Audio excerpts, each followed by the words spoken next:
تو بچے پریشان ہے کہ بھائی اللہ اتنی کوتا ذہن لوگ ہیں یہ لوگ اچھے علماء کی اچھی تصانیف پڑھی نہیں، یہ لوگ اچھی تشریحات کو جو ہے دماغ میں لائی نہیں ہے کہ جب اگر آپ اور متقدم علماء میں تمام جو ہے ان مسائل پہ بڑی تفصیلی بحث کر چکے ہیں وہ لوگ، مگر کیونکہ مقصد برا ہے، مقصد صرف ان کا یہ ہے کہ دیکھیے اللہ سبحانہ و تعالیٰ کی عظمت اور کبریائی کا انکار، اس سے ایک لمحے کے لیے اس پہ بحث بھی کرنا کفر جلی، وہ ناقابل۔ کوئی مسلمان ایمان والا اللہ سبحانہ و تعالیٰ کی قدرت، اس کی کبریائی، اس کی الہیت، اس کی رحیمی، اس کی رحمانیت پہ کوئی بحث نہیں کرتا، اور ایمان ہے ہر چیز پہ کہ ہر چیز اللہ کی طرف سے ہے۔ مگر یہ ایک عجیب مسئلہ ہے کہ اللہ کی بڑائی بیان کرنے کے لیے محمد رسول اللہ کو کبھی کم بتایا جائے، یہ ایک نقطہ ہے۔ اب جب آپ سرکار کی بڑائی بیان کرتے تو ان کو لگتا ہے کہ اللہ کو گھٹایا جا رہا ہے۔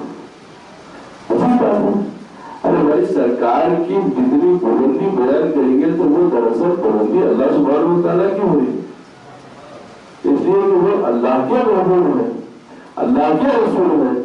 تو جس طریقے سے ظاہر میں اگر آپ کے بچوں کی کوئی تعریف کر رہا تو آپ کو بھی بڑی خوشی ہوئی، کیوں؟ آپ کے گھر کی تعریف کر رہا آپ کو خوشی ہو رہی، آپ کے متعلقین کی تعریف کر رہا تو آپ کو خوشی ہوتی، کیوں؟ کیونکہ جس چیز سے آپ کو نسبت ہو رہی اس کی تعریف سے آپ کو خوشی ہو رہی۔ تو اللہ تعالیٰ کی خوشی کا واحد ذریعہ ہے کہ محمد عربی کو خوش کیا جائے۔ تمام تعلیمات قرآن، تمام دار و مدار صرف اسی بات پر ٹھہرا، اس لیے کہ منافق اللہ کا نہیں ہوتا۔ اللہ سے منافق کیا کر سکتا ہوں؟ منافق اس کو بولتے ہیں کہ جو نبی کریم کے تعلق سے دل میں نفاق کرتا، تو جو نبی کا منافق انہیں جہنم کے اسفل درجے میں، کیوں؟ ہم ان سے محبت کا اعلان کرے اب تم ان کی تعظیم کرنا، تو جتنی تعظیم کریں گے وہ اللہ سبحانہ و تعالیٰ کی عبادت میں حصہ ہے، وہ اللہ سبحانہ و تعالیٰ کی خوشنودی کا حصہ ہے۔ اب اس کی واضح دلیل ان اللہ و ملائکتہ یصلون علی النبی سے ثابت ہو جاتی ہے۔ ہر عبادت اللہ کے لیے ہے، ہر عبادت اللہ کے لیے ہے۔ نماز للہ تعالی، روزہ للہ تعالی، صوم للہ تعالی، حج للہ تعالی۔ اچھا، ہر عبادت آپ کر رہے ہیں، اے اللہ میں تیرے لیے کر رہا ہوں، تیری رضا کے لیے کر رہا ہوں۔ ایک عبادت آپ کی ایسی ہوتی ہے جس میں آپ اور اللہ دونوں مل کے رسول کا کرتے ہیں، وہ درود ہوتا ہے۔ صرف وہ ایک ہی عبادت ہے جس میں اللہ سبحانہ و تعالیٰ آپ کے ساتھ ہوتا ہے۔ ان اللہ و ملائکتہ یصلون علی النبی، بے شک اللہ اور اس کے ملائکہ نبی کریم علیہ الصلوۃ والسلام پہ درود پڑھتے ہیں۔ تو جب ہم درود پڑھتے ہیں تو اب ان چیزوں سے تقدس محمد علیہ الصلوۃ والسلام کا اندازہ ہوتا ہے۔ تمام جب آیات آپ کے سامنے آگے آتے جائیں گے تو اس سے آپ کو اندازہ ہوگا کہ جب تک کہ محمد عربی صلی اللہ علیہ وسلم کی ذات کے بارے میں آپ کا دل، آپ کا خیال، آپ کے فکر میں مکمل پاکی نہیں آئیں گی، آپ کو ایمان کا کمال حصہ وہ نہیں مل سکتا۔ اتنا بھی شک آپ کو ایمان سے ہمیشہ دور رکھتا، اور ذات مقدس کے بارے میں کوئی شک کی کوئی گنجائش ہی نہیں۔ جہاں ایک لمحے کے لیے بھی شک آئے تو آپ کو چاہیے کہ توبہ کر لیں، اللہ سے جو ہے استغفار کریں، اس سے توبہ کریں، اس سے پناہ مانگے اللہ تعالیٰ، کیونکہ نبی کریم علیہ الصلوۃ والسلام کی ذات کے بارے میں شک ایمان سے آپ کو بہت دور لے کے چلے جاتا۔ یا بنی اسرائیل اذکروا نعمتی التي انعمت علیکم وانی فضلتکم علی العالمین۔ یاد کرو میری وہ نعمت جو میں نے تم پر نازل تم کو دی، عطا کرائی تم پر فرمائی، اور میں نے تم کو فضیلت دی اس زمانے کے سب لوگوں پر۔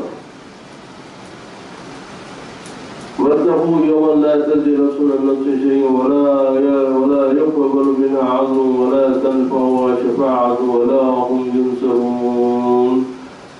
اور ڈرو اس دن سے کہ نہ پکڑا جائے گا کوئی آدمی کسی کے عوض، اور نہ قبول کیا جائے گا اس سے مالی تاوان، اور نہ نفع دے گی اس سے کوئی سفارش، اور نہ ہی ان کی امداد کی جائے گی۔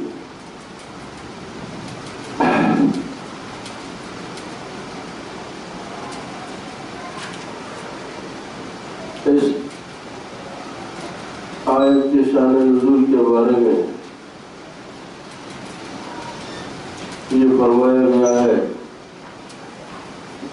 کہ اس میں صاف الفاظ کے ساتھ یہ عقیدہ سامنے آتا ہے کہ قیامت کے دن کسی کافر کو کسی دوسرے کافر کی سفارش کا کوئی نفع نہ ہوگا، کیونکہ اب یہاں پہ یہ لوگ آیتیں پڑھ کے بتا دیں کہ دیکھو بھائی کوئی کسی کا نہیں ہوگا، کسی کا عمل کسی کے ساتھ نہیں آئے گا، کیونکہ قرآن کی صاف صاف آیت کیا ہے کہ اس کوئی تمہارا مالی یعنی کوئی زکوٰۃ کوئی طریقے سے کچھ بھی دے دلا کے جو ہے کوئی صدقہ دے کے کسی قسم سے کوئی گناہ تمہارے معاف کروا نہ سکتے، واپس نہیں، نہ نفع دے گی اس سے کوئی سفارش۔ اب سوال یہ پیدا ہوتا کہ اگر یہ آیت کی جیسی ہم ویسی سمجھنے کی کوشش کریں گے تو ہمارا ایمان متضرر ہو جائے گا، حدیث شفاعت کا کیا کریں گے؟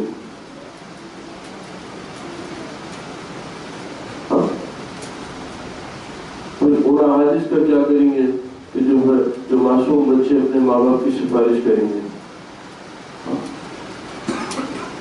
نیک مسلمانوں کے بارے میں کسی کو ایک جماعت کی 70 کی جو ہے سفارش کا حکم دیا جائے گا، پھر قرآن کی وہ آیت کے بارے میں کیا کریں گے جب سورہ کہف میں ہے کہ بھائی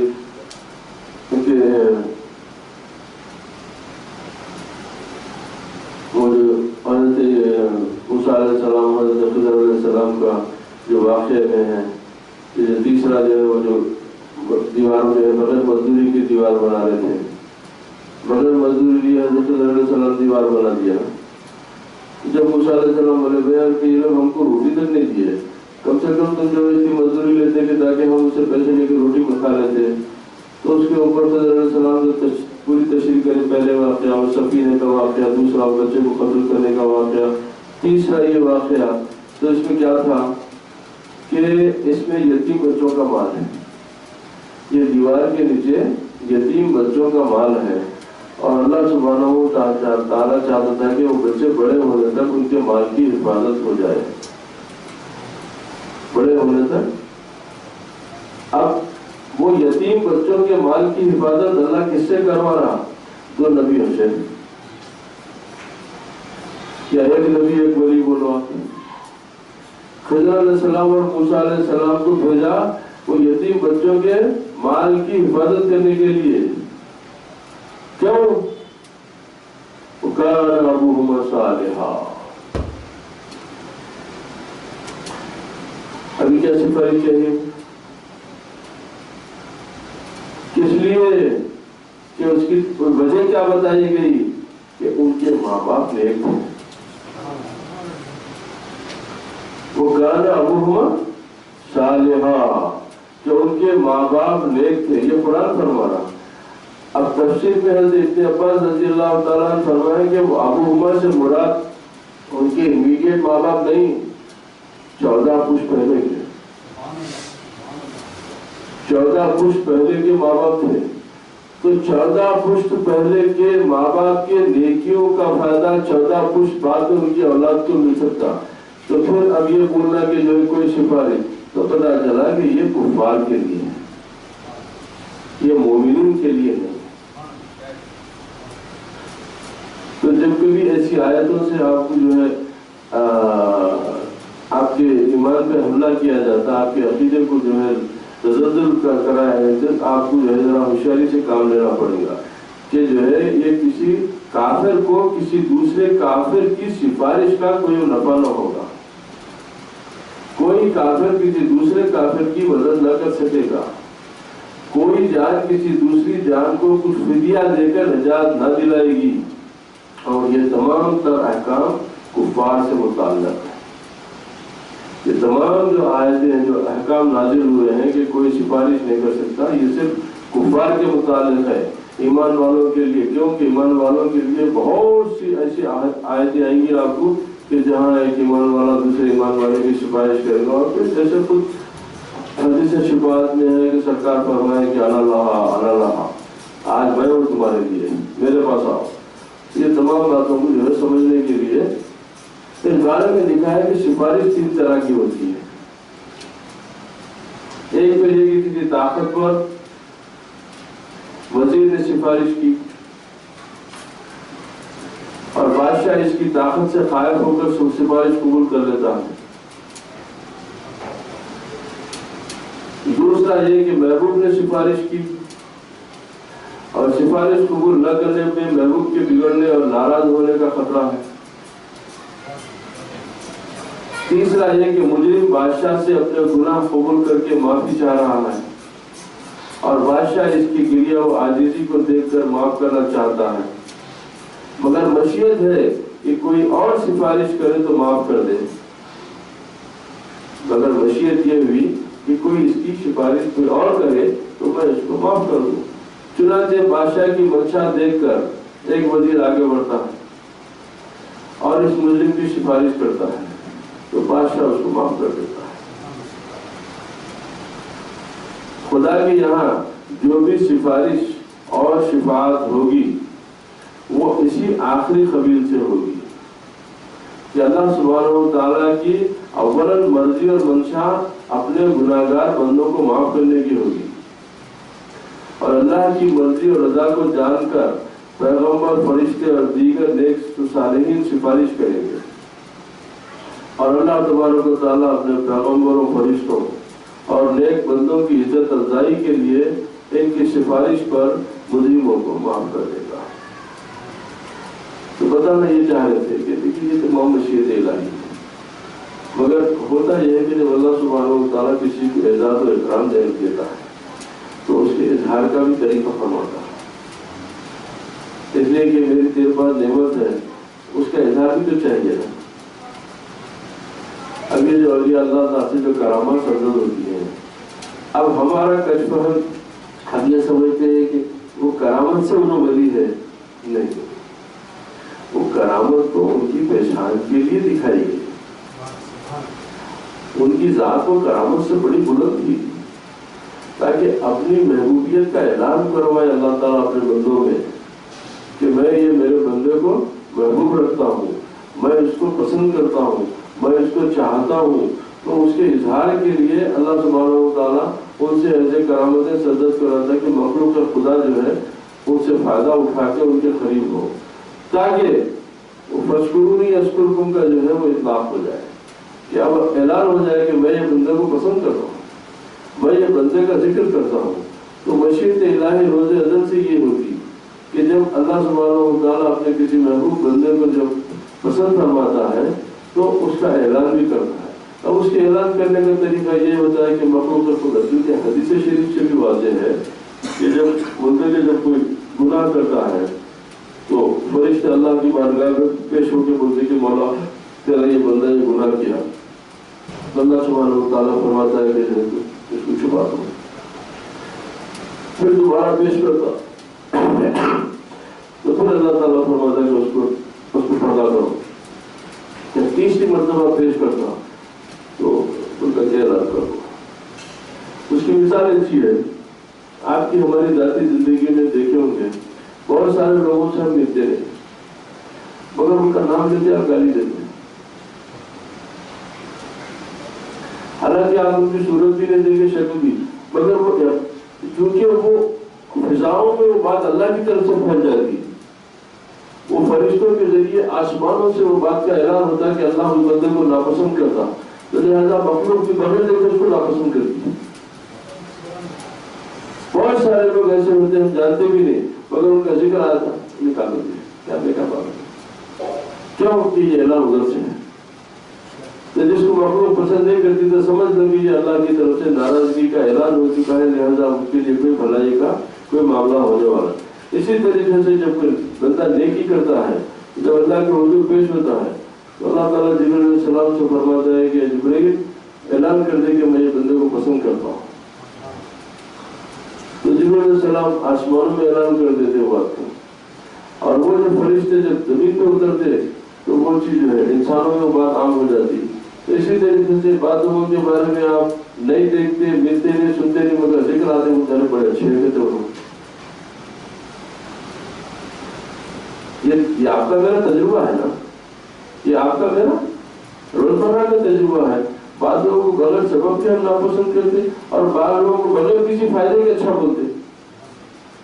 تو یہ اللہ سبحانہ و تعالیٰ کی، تو جب اللہ سبحانہ و تعالیٰ اپنے کسی بندے کو محبوب رکھتا ہے تو اس کو جو ہے اس کے ذریعے کرامات کا ضرور ہوتا، اس کی زبان سے کچھ ایسے الفاظ نکل جاتے جو الہامی کلام ہوتا، تاکہ مخلوق خدا جو ہے اس کو خدا کی محبت کا وارثہ، خدا کی محبت کا بیمار سمجھ کے اس کے اطراف پھر جائے کہ یہ اللہ کی محبت کا مریض ہے، اس کو سوائے اللہ کی محبت کے اور کوئی چیز اس کو نہیں چاہیے۔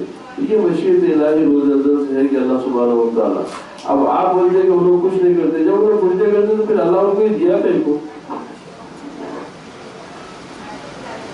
ظاہر میں اللہ تعالیٰ دولت دے کے بولا کہ تم سخاوت کا اظہار کرو، تو ہر چیز جب دیتا، شجاعت دے کے بولتا کہ بہادری کا مظاہرہ کرو، عقل دے کے بولتا کہ تم اپنی عقل کا، علم دے کے بولتا کہ علم کا مظاہرہ کرو، اور میری نعمت، میری دوستی دے کے بھی دوستی کا اظہار نہیں کر پائیں گا۔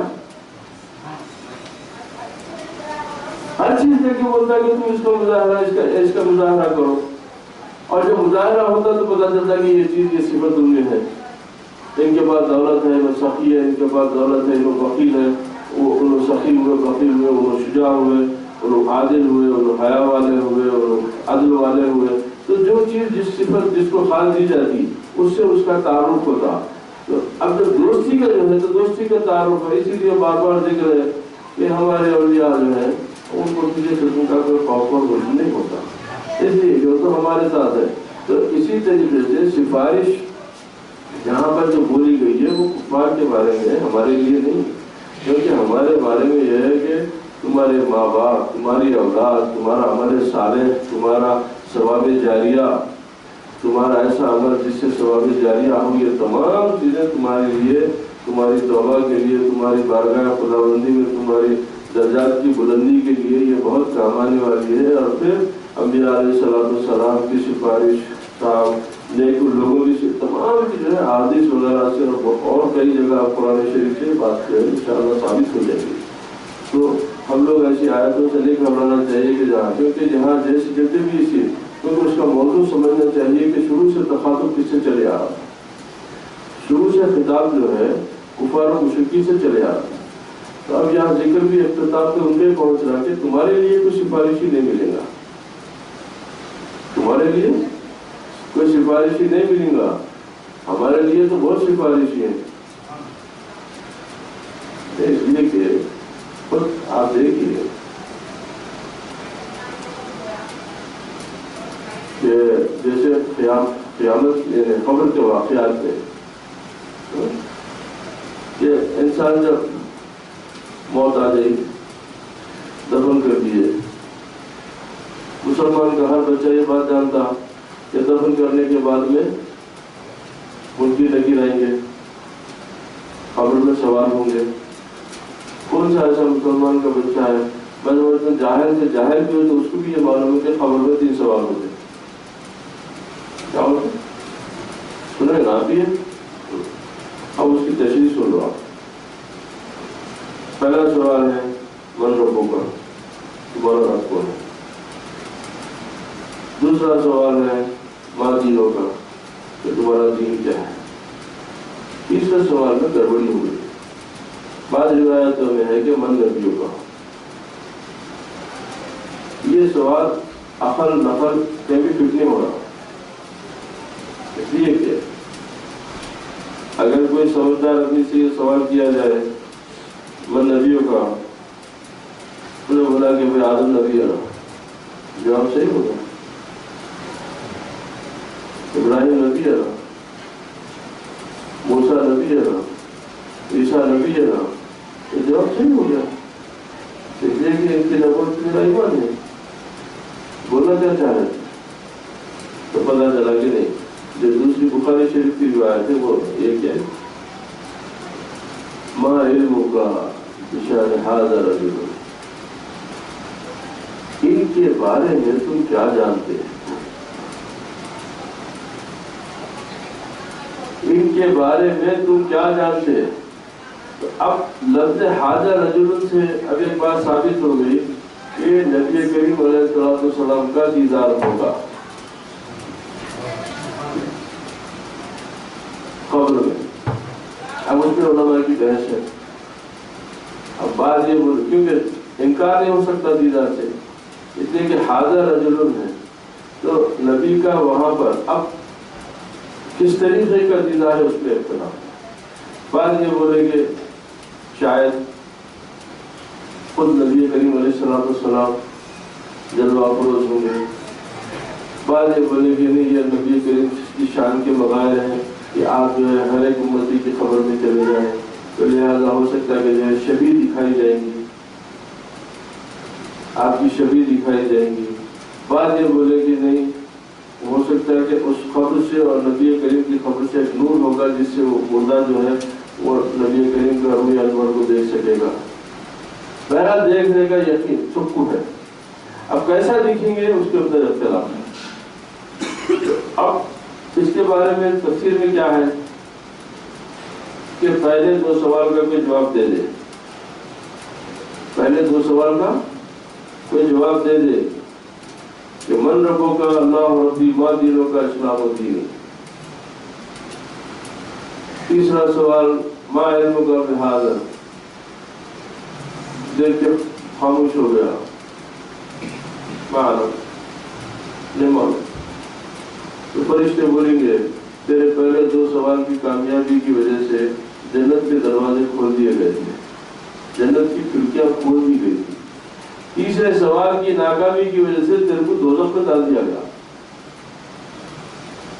خدا کو پہچانا، دین کو پہچانا، محمد عربی کو نہیں پہچانا تو دوزخ۔ اسی طریقے سے پہلے دو سوال اگر کوئی ناکام ہو گیا، تیسرا سوال دیکھتے نبی کریم کو پکڑ بچے بولا کہ ان کے لیے تو جیتا تھا، یہی میرا مرکز تھی، یہی میرا، انہی کی محبت تو میری زندگی کا سرمایہ تھا، تو فرشتے بولیں گے نم کا نو تو لاؤس، بولے اب تم دلہن کی نیند سو جاؤ۔ کیوں؟ بولے پہلے دو سوال کی ناکامی کی وجہ سے دوزخ کے دروازے کھول دیے گئے تھے، اب تم کو تیسرے سوال کی کامیابی کی وجہ سے جنت دے۔ اب اس کی وجہ کیا ہے؟ وجہ یہ ہے کہ من ربوں کا سے تمہارا سوال تھا کہ کیا تم خدا کی ربوبیت کے قائل ہے یا نہیں ہے، کیا تم خدا پہ ایمان لانے والے ہیں یا نہیں ہے،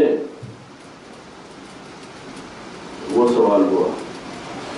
من دینوں ماں دینوں کا حضرت پتہ چلا کہ تم دین اسلام کو پسند، اس دین اسلام سے واقف ہے یا نہیں ہے، کیونکہ حضرت ابراہیم علیہ السلام کا بھی دین اسلام تھا، تمام انبیاء کا دین اسلامی تھا، تو کیا دین اسلام سے واقف ہے یا نہیں ہے، وہ بھی ہو گیا۔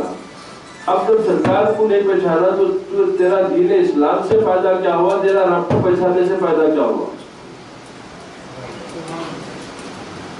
اصل کو نہیں پہچانا تو تیرے دین کا بھی پہچاننا بیکار ہو گیا، تیرے رب کا پہچاننا بھی بیکار ہو گیا۔ اسی طریقے سے تو محمد صلی اللہ علیہ وسلم کو پہچان لیا تو محمد کے دین کو بھی پہچانا، محمد کے رب کو بھی پہچانا۔ یہ راز ہے اس کے اندر کہ اصل شناخت آپ کی ہے۔ تو اب بتائیے کہ قبر میں ابھی حساب کتاب کا معاملہ نہیں شروع ہوا، ابھی تو برزخ کی دنیا شروع ہو رہی، وہاں پر صرف آپ کو پہچاننے کا صدقہ یہ ملا کہ آپ حشر تک قبر میں بڑے چین سے سو جاؤ، اب اللہ کا قبر سے محفوظ ہو جاؤ، صرف شناخت محمد عربی کو پہچان لیا۔ ارے پہچاننے میں یہ فائدہ ہے تو دوستی میں کیا فائدہ ہوا؟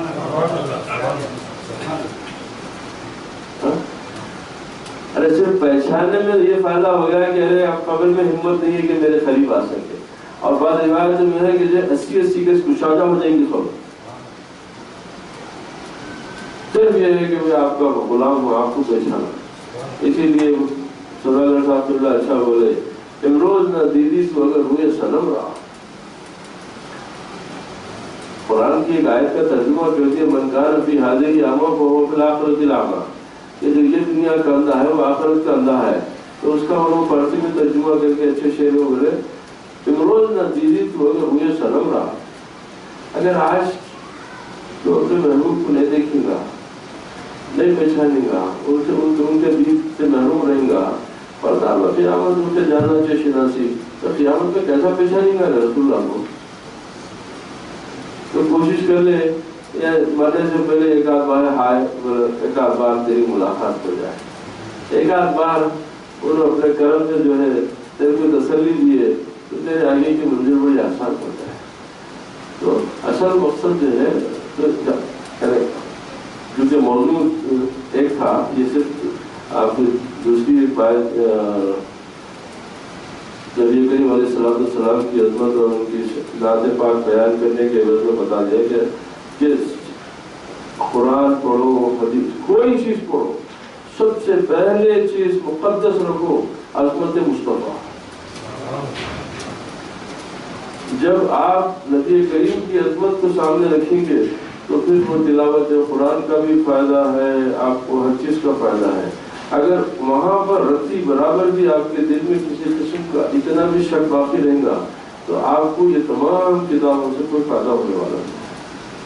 یہ کتابوں کو پڑھنے کی وجہ یہ ہے کہ ہم یا نبی آپ کی اوصاف، آپ کی ذات کے بارے میں ہم جاننے کی کوشش کریں، ورنہ آپ کو جاننا آسان نہیں. کیوں؟ جیسے مولانا روم فرمائے دیکھیے ہر لمحہ ان کی شان بلندی پہ ہے. وَرَفَعْنَا لَكَ ذِكْرَكَ، ہر لمحہ ان کی شان بلندی پہ ہے. تو جس لمحہ آپ کو نظر آئے پلٹ کے دیکھو وہ شان سے آگے ہے. اس لیے کہ وہ ایک ایسا استمراری عمل ہے کہ وہ ہمیشہ ہمیشہ آپ کی شان بلندی پہ بلندی کی طرف ہی ہے. نزول کا کوئی اس پہ سوال ہی نہیں ہے. وہاں صرف بلندی اور بلندی ہے. اب کتنی بلندی ہے وہ صرف ان کا رب جانتا. تو لہذا کوئی شخص یہ دعویٰ نہیں کر سکتا کہ مجھے محمد عرفی کا کامل عرفان ہوا. اس لیے کہ سرکار حضرت ابوبکر صدیق کو بول دیے کہ ابوبکر میری حقیقت سے تو واقف ہے. اللہ اکبر. ابوبکر صدیق سے جو خطاب ہے تو کس کی کیا مجال جانے کہ وہ دعویٰ کرے کہ میں جانتا ہوں.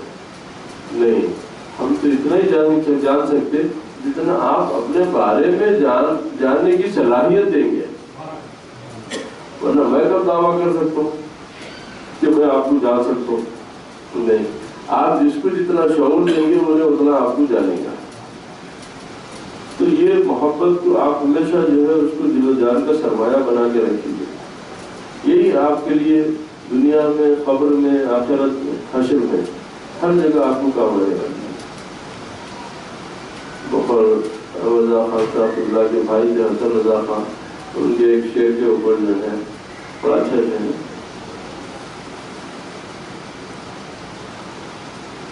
بس اتنا ہی سبب ہے انعقاد بزم محشر کا. یہ جو محشر کا اتنا بڑا معاملہ جو سجائیں گے، اللہ تعالیٰ فرمایا تمام انبیاء ہوں گے، مقام محمود ہوں گا، تخت اللہ سبحانہ تعالیٰ جلوہ کروں گا، اور نبی کریم کے لیے کرسی بنائی جائے گی، وہ آپ وہاں پہ جمع جلوہ کروں گے. تمام باتیں جیسے بولے بس اتنا ہی سبب ہے انعقاد بزم محشر کا. تمہاری شان محبوبی دکھائی جانے والی ہے. آپ کی شان بتانے کے لیے تو یہ تمام منڈل سجایا جائے گا. اب صوفیہ کا ایمان یہ ہے کہ دنیا میں یہ سجائی گئی آپ کے لیے. حدیث قدسیہ میں جو ہے کہ یعنی ہم زمین و آسمان نہیں بناتے اگر آپ کو نہیں بناتے. اگر ہم آپ کا ارادہ نہیں رکھتے تو ہم زمین و آسمان نہیں بناتے. سے صرف اور صرف یہ ہے کہ آپ کو بنانے کا جب ارادہ کرے تو پھر ہم کو پسند آئے کہ ہاں آپ کیا ہیں. تو یہ محبت ہمارا سرمایہ ہے. اسی کے ساتھ دین اللہ نصیب کرے, اسی کے ساتھ موت نصیب کرے. اللہ تعالیٰ اپنے کرم سے اپنے حدیث کے صدقے میں محمد مصطفیٰ صلی اللہ علیہ وسلم کو ہمارے روز و شب کا مشغلہ بنا دے. ان کی محبت میں ہر سانس ان کی محبت میں ان کے ذکر میں ہماری مصروف رہے. اسی کو ہماری زندگی کا, ہمارے قبر کا, ہماری آخرت کا سہارا بنا دے. رسول اللہ کی اہل بیت ہمیشہ ہماری مدد کے لیے اللہ ان کو ہمارے سروں پر, ان کے دامان رحمت کو, ان کے دامان کرم کو ہمارے سایوں پر کشادہ فرما دیا. اللہ ہم کو گناہوں سے آزاد, ہمارے گناہ سے محفوظ رکھے.